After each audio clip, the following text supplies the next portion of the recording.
So it's definitely a unique perspective and something I thought I wouldn't like when we watched the trailer. Yeah. I thought we'd get to 3 episodes and I'd be like, I'm so over this. Yet we watched all 12. Yeah, we watched the whole season. I'm very surprised.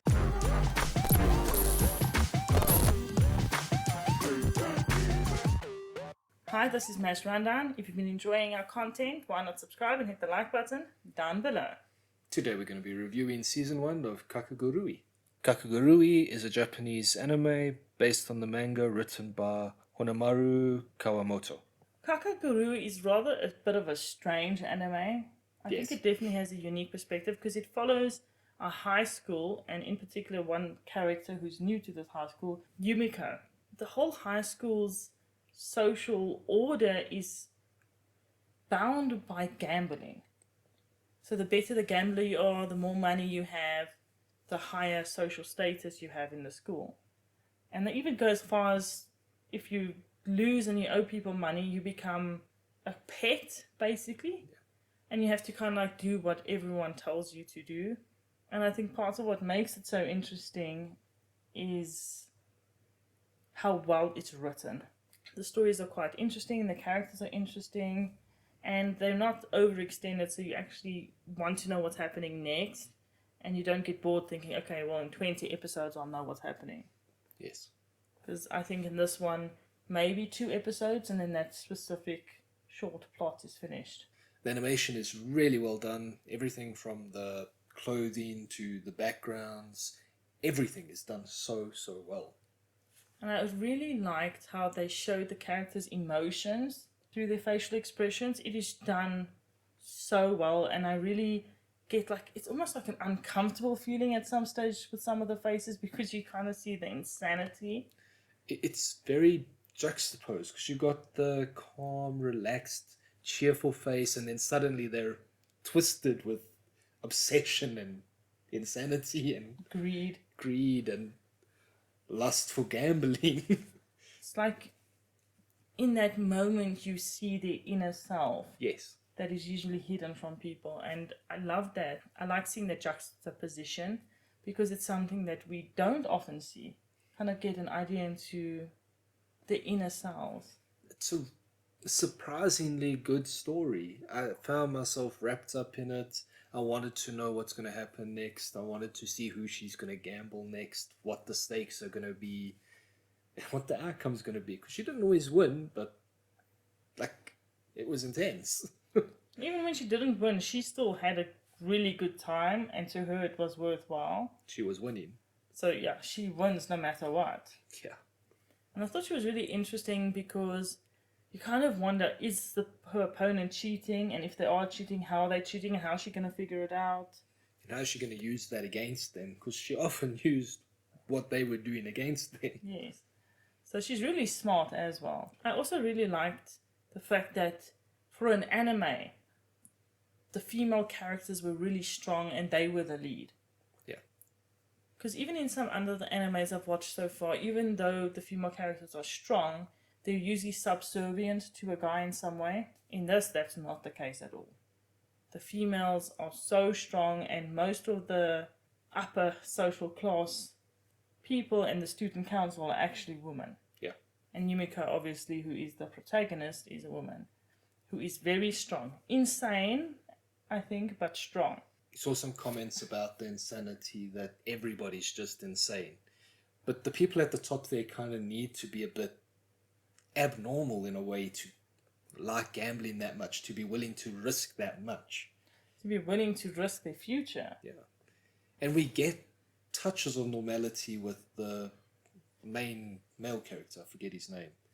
But we basically view all of this through his eyes, and he's at the end a little twisted by the craziness going on, but he is more sane than everybody else. I think, is it Mary?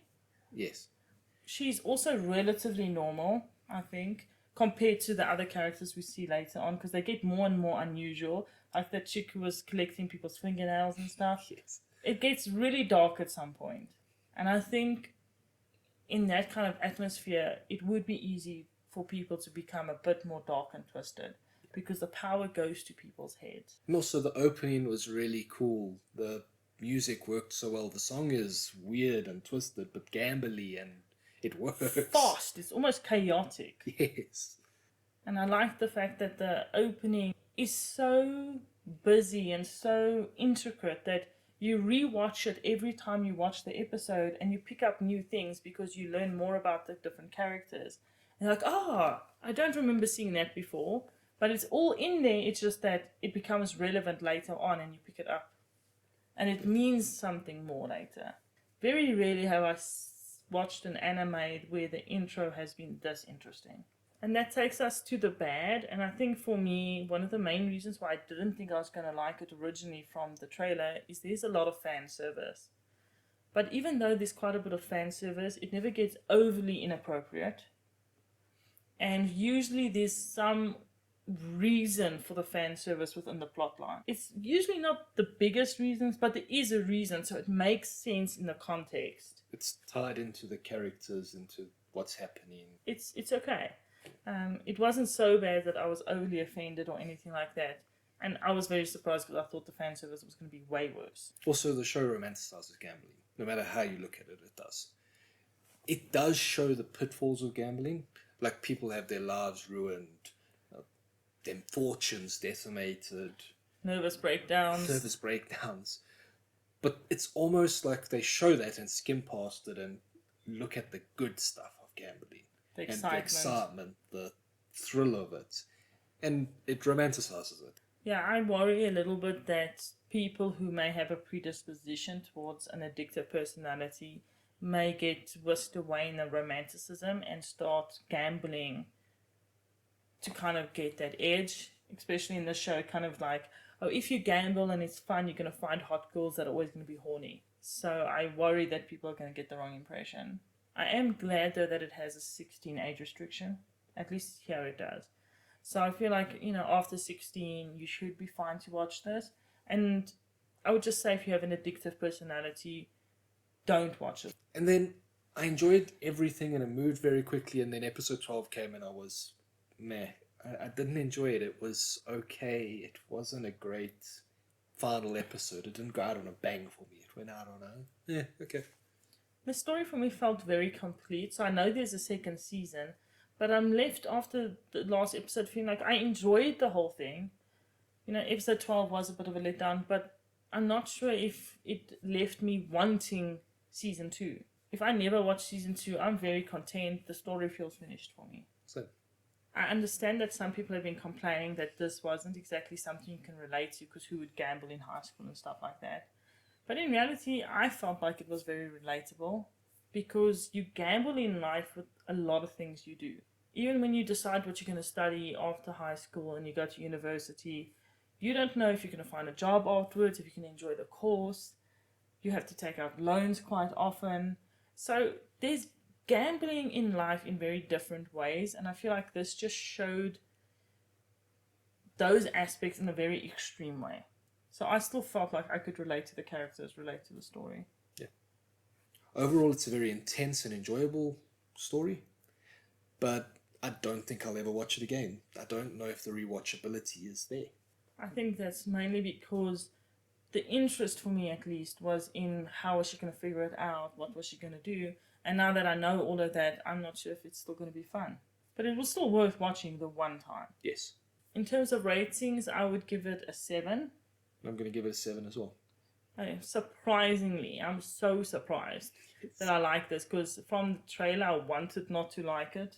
Just in terms of who should watch this, I think if you enjoy anime in general, you could give it a go because the characters are drawn well, the story is well written, so it's got good potential. In terms of maybe who shouldn't watch it, like I said earlier, if you have some predilections towards gambling, give it a pass. Let us know in the comments down below.